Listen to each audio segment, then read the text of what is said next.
You are listening to the International Radio Report. Your reactions are much appreciated. Feel free to send them to radioreport@yahoo.com. That is, radioreport@yahoo.com. Thank you. Hi, everyone. Welcome to the International Radio Report for Sunday, February the 6th, 2022. My name's Sheldon, and Jill is with me, as usual, for our 30 minutes of news and information from the world of radio here on CKUT FM in Montreal. If you'd like to reach us, our email address is radioreport@yahoo.com. We're live streaming and archived at ckut.ca, website of CKUT Radio in Montreal. Our Facebook page, International Radio Report, has 2 new members this week. We welcome Charlie and Joe, bringing us to 706 members. And our YouTube channel, if you'd like to go and listen to the show at your convenience, youtube.com/International Radio Report, and you can subscribe to the channel there as well. We have 567 subscribers. So we invite you to join into the Facebook group and check us out on YouTube. You can go back and listen to previous shows and also some special editions that only appear on the YouTube channel. We'll get going with a lot of information here today from both here in Canada, United States, and around the world. We're going to take you down to the Pacific with a few stories later on in the show. But we start off with our reminder of the upcoming 35th annual NASWA Winter SWL Festival. It is getting closer. March the 4th and the 5th are the dates. The website is swlfest.com. That's swlfest.com. The website has been updated again. It's just about finalized now. I think they've added a couple new events onto the list. So it is a virtual event. You do have to register for the event, so you can go on the website and do it right there. There is a fee of $10, only $10 for the full 2 days of activities, schedule of events, seminars, workshops, and other activities throughout the weekend. There's a live Zoom hospitality suite open throughout the duration of the event as well. And I'm sure if you've not participated before, you'll have a great time if you're interested in radio at all. So again, it's March 4th and 5th, swlfest.com, the 35th annual NASWA Winter SWL Festival. It is a virtual online event through Zoom.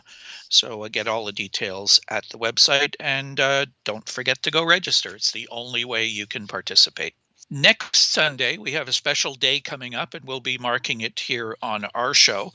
It is World Radio Day, Sunday, February the 13th. It's coming up, as we said, next weekend. We'll be marking the occasion on our show with a special edition of the program. We'd like to remind you that if you work at a radio station, consider doing something special next Sunday to mark the occasion. You might want to contact your own local radio stations and see if they have anything special planned. They may not even know about World Radio Day, so you may want to let them know about it. And you can go online and actually register your special programs or events on the World Radio Day webpage. The webpage also gives you some ideas of things that you might consider doing. 13 ideas to celebrate World Radio Day is one of the features on the page.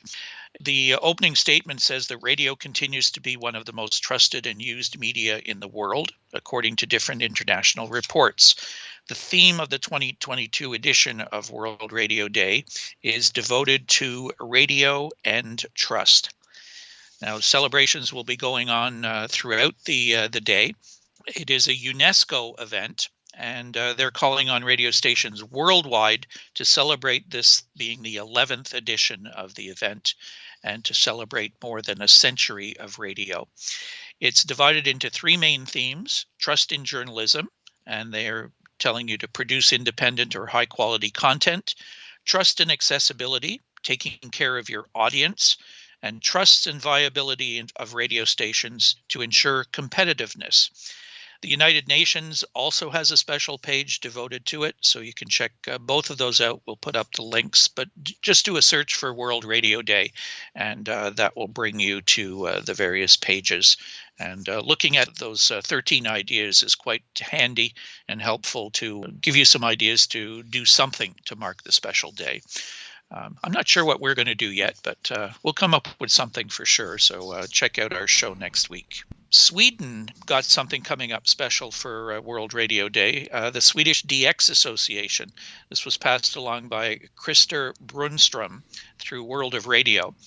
February 13th every year is World Radio Day, an initiative of the United Nations and UNESCO. Of course, the Swedish DX Association also wants to be part of the celebration. It will take place with a special broadcast on Sunday, February the 13th, from 1200 to 1300 UTC on 9670 kilohertz, with a replay from 1600 to 1700 UTC on 6070 kilohertz via the channel 292 outlet in Germany. As usual, there will be interviews with famous people in the Swedish DX world, music and various other short features, and the program has been compiled by Goran Lindermark. So you can check that out. If you're not able to hear it directly online, you could, of course, go and use some online receivers. Omitted the frequency on the 1200 to 1300 transmission. That one is on 9670, and the replay 1600 to 1700, that one is on 6070 kilohertz. So we'll post this up on our Facebook page as well, and you can hopefully check that special broadcast out. We'll probably have more of them taking place next Sunday as well. Yep, I was actually hearing Radio Romania mentioning that they'll have some special programming that day, so that could be interesting to listen. I know they have a decent signal in the evening, North America, on 5990 at 01 UTC in English, 02 UTC in French. There are probably going to be some other stuff happening around the band, so tune around and I think dedicate that day to listening to the radio. Yeah. We've let CKUT programmers, the programming department, know about it as well. I'm not sure if they were aware of it, so they were going to pass it along to other programmers at the station. So you may be hearing some other special events on Sunday on CKUT as well. That sounds great.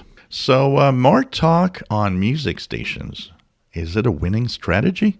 This is by Ken Benson from Radio Inc. Is significant talk outside the morning show on a music station a recipe for ratings ruin?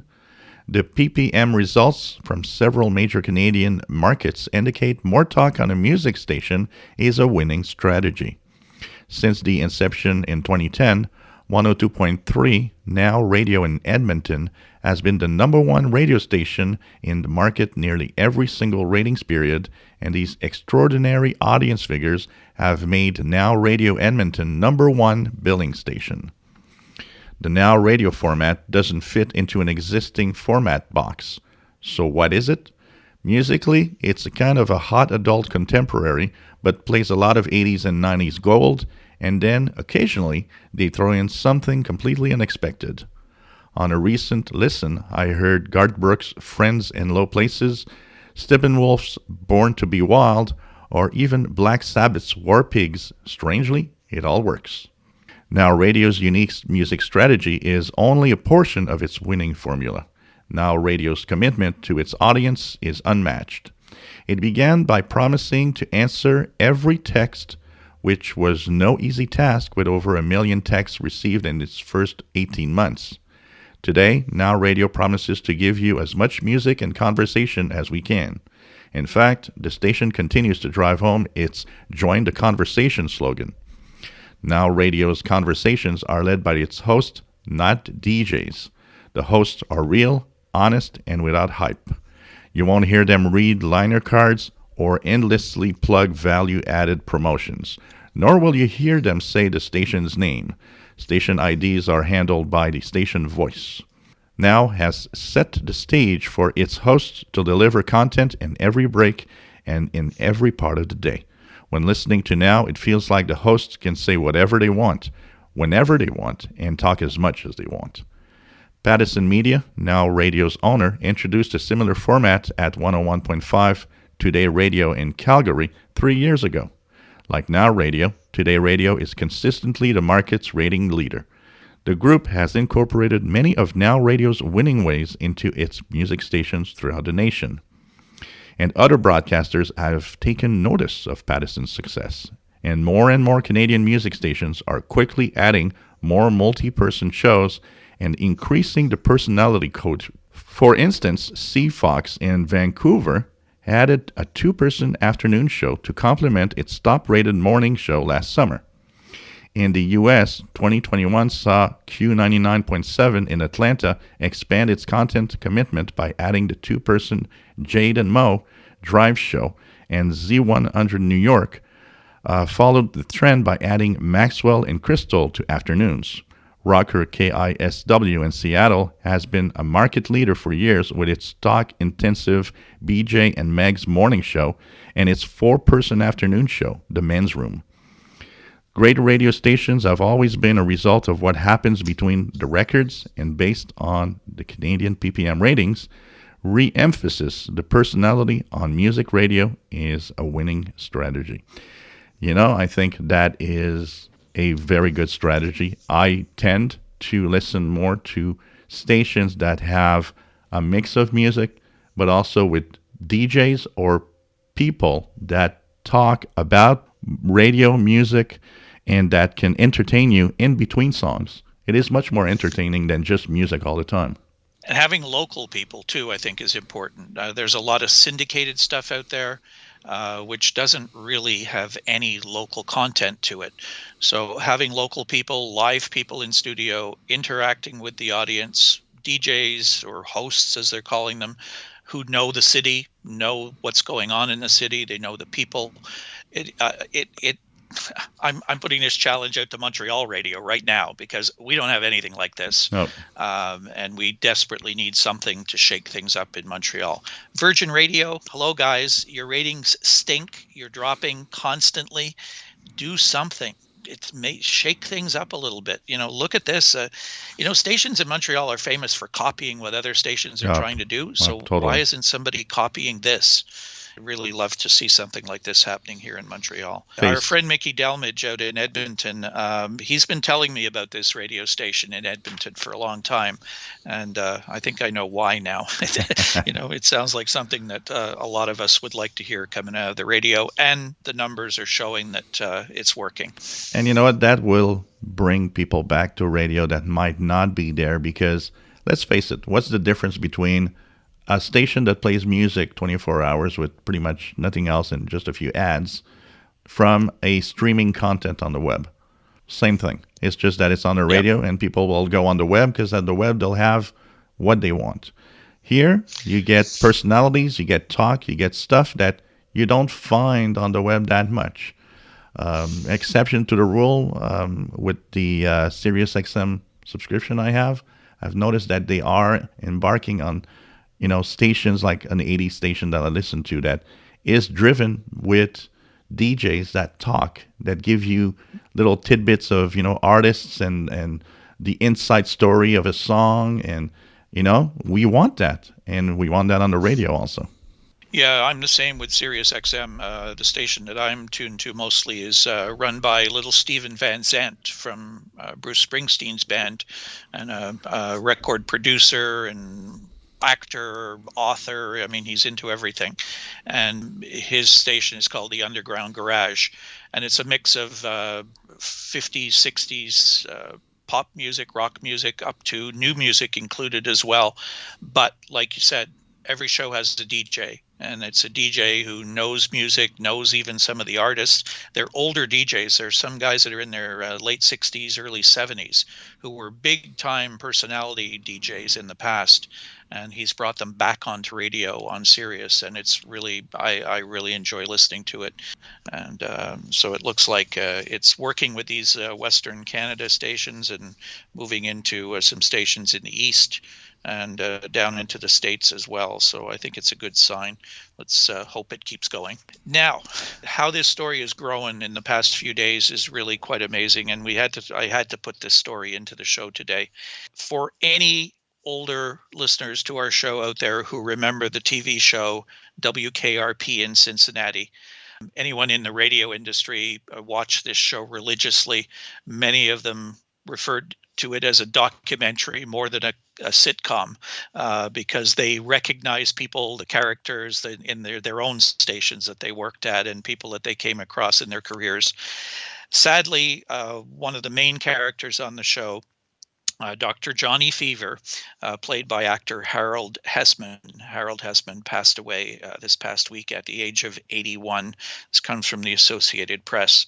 Howard Hesseman, who played the radio disc jockey Johnny Fever, Dr. Johnny Fever, I should say, on the station sitcom WKRP in Cincinnati, and the actor turned history teacher Charlie Moore on the Head of the Class TV show, has died at the age of 81.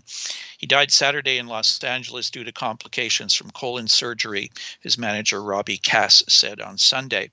Hesseman, who had himself been a DJ in the 60s, earned 2 Emmy nominations for playing Johnny Fever on CBS's WKRP in Cincinnati, which ran for 4 seasons from 1978 to 1982. The role made Hesseman a counterculture icon at the time when few hippie characters had made it onto network television. I think maybe Johnny smokes a little marijuana, drinks beer and wine, and maybe a little hard liquor, Hesseman told the New York Times in 1979 as he readied for one of 3 Saturday Night Live hosting gigs. And on one of those hard mornings at the station, he might take what for many years was referred to as a diet pill, but be it a moderate user of soft drugs, specifically marijuana. He was born in Lebanon, Oregon. Hesseman wasn't so disconnected from some of the characters he played. In 1983, he told People magazine that he had conducted pharmaceutical experiments in recreational chemistry. He was jailed in San Francisco in 1963 for selling marijuana. He started out as a member of the San Francisco improv group, The Committee, and at the time he moonlighted on Saturdays as a disc jockey for the San Francisco rock and roll station KMPX. Later on WKRP in Cincinnati, Hesseman often ad-libbed his on-air banter. He received Emmy nominations in 1980 and 81 for his work on the show as a Dr. Johnny Fever. And with his shades, mustache, and slouch, he became a counterculture icon. Now, this obituary that I posted up this week sparked so much reaction, and I've been seeing so much other reaction online from people predominantly in the radio business, people who had worked in it, or just real fans of the show and fans of radio. One in particular I pulled out was from Jay Allen, who wrote to Glenn Hauser's World of Radio. He said, quote, "As a guy who spent most of my career in broadcasting, I enjoyed WKRP and Howard Hesseman quite a bit. Sitcoms are like caricatures of life, and every character in that show is an image of someone I ran into during my years in radio. Although the show was done in a very farcical way, I relished the fact that I could identify a real person with every person on that show. It was more real than it seemed." And that sums it up, I think, really, really well. So many people I've heard from and talked to said that, they really looked at WKRP as a documentary more than a sitcom. That a lot of that weird stuff going on at that time in radio was actually going on in radio. So they were just mirroring it on the TV show. Maybe, stretching it a little bit. But if you have a chance, you can get a whole bunch of the WKRP shows on YouTube, believe it or not. So just type in WKRP in Cincinnati, sit back and enjoy them. They aged really well. I watched a few of them this week and was laughing just as hard as I did back in the late 70s and early 80s.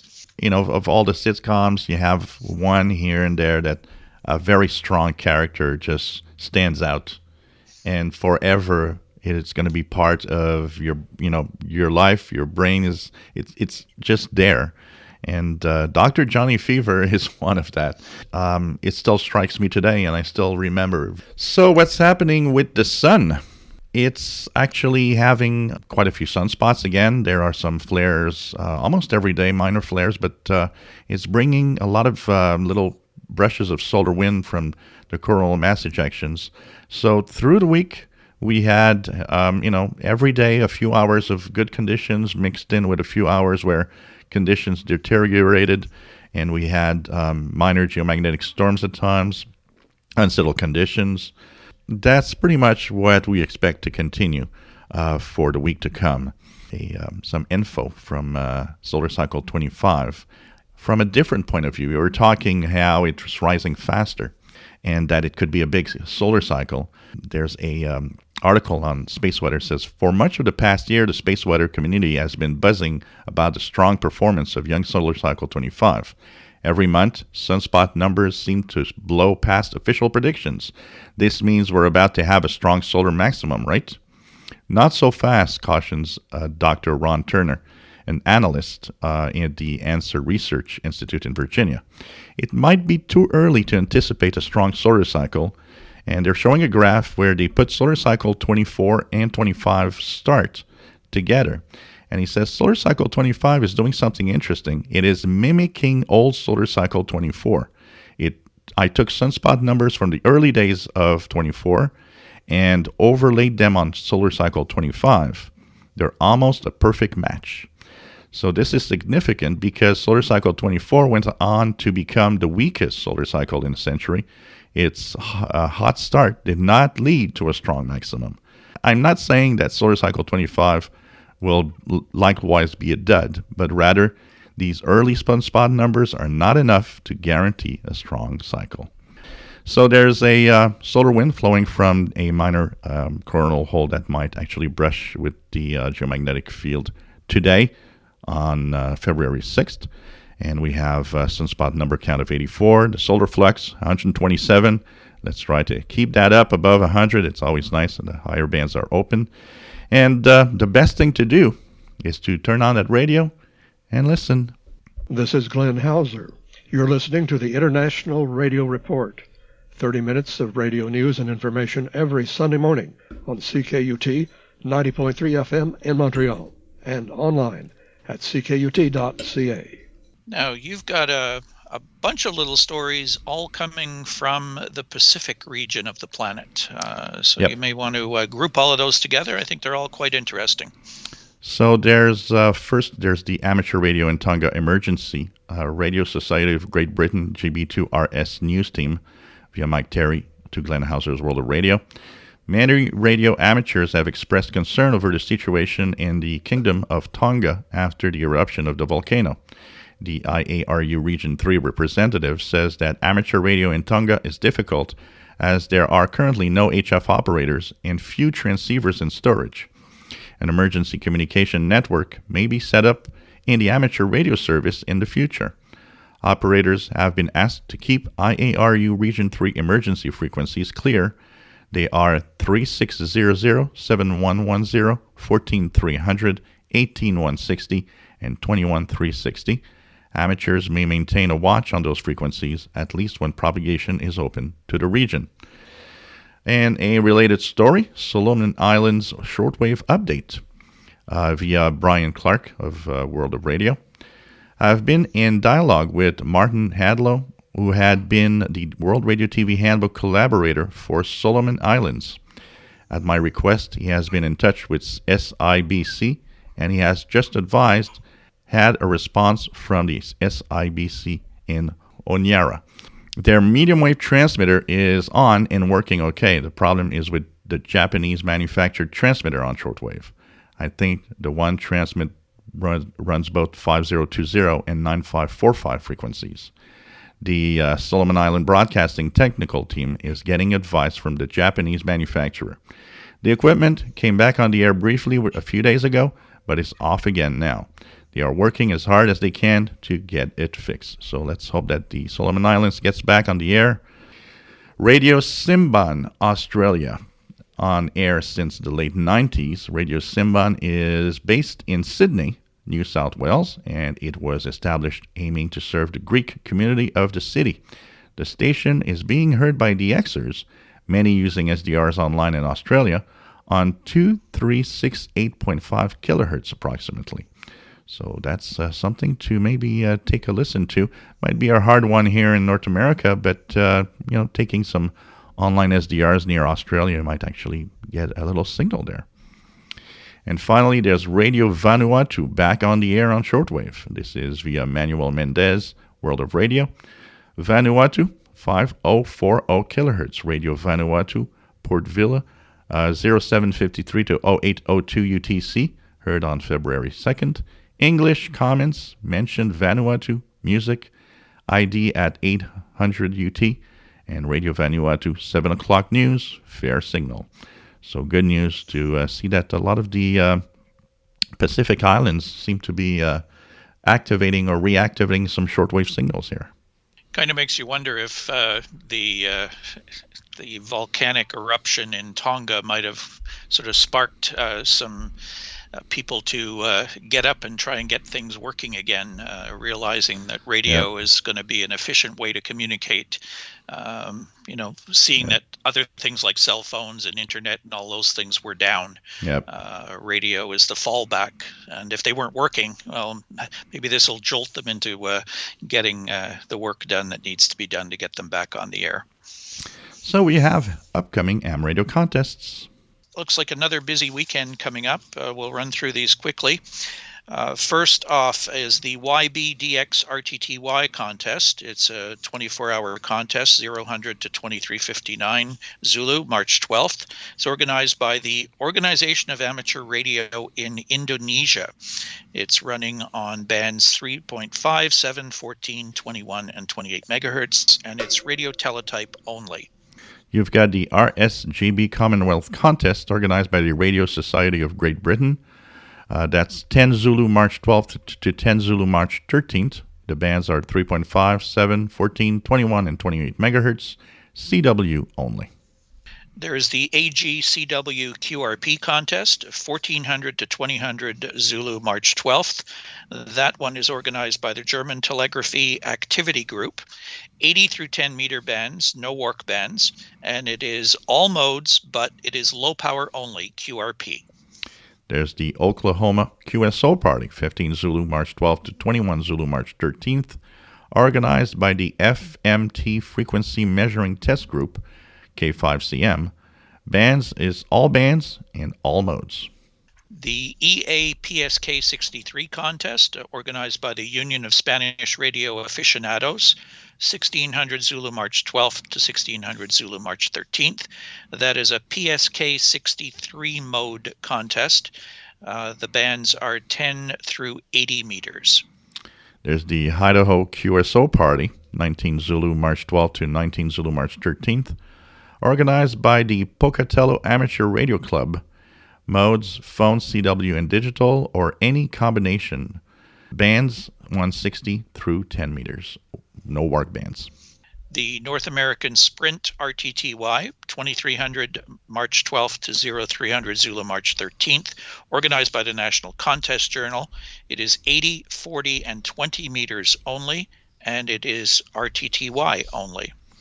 And finally, we have the Wisconsin QSO Party, 18 Zulu March 13th to 01 Zulu March 14th, organized by the West Allis Radio Amateur Club. Modes, CW and phone. Digital is counted as CW. FD8, FD4 QSOs are not allowed. And the band is 160 through 70 centimeters, so a lot of bands there. Lots of activity on the ham bands coming up next weekend, so you can check all of those out, both as a ham operator or as a shortwave listener. We'll put links up to all of those and links up to some of our other stories. And if you have time, go and check out Dr. Johnny Fever and WKRP on YouTube. It's a lot of fun. I'm sure you'll enjoy it. It's all about radio and the strange goings on at radio during the late 70s and early 80s. Have a great week, everybody. We will talk to you again next week for our World Radio Day special on the International Radio Report on CKUT 90.3 FM in Montreal. Have a great week, everybody. Bye-bye. Baby, if you've ever wondered whatever became of me, I'm living on the air in Cincinnati, WKRP.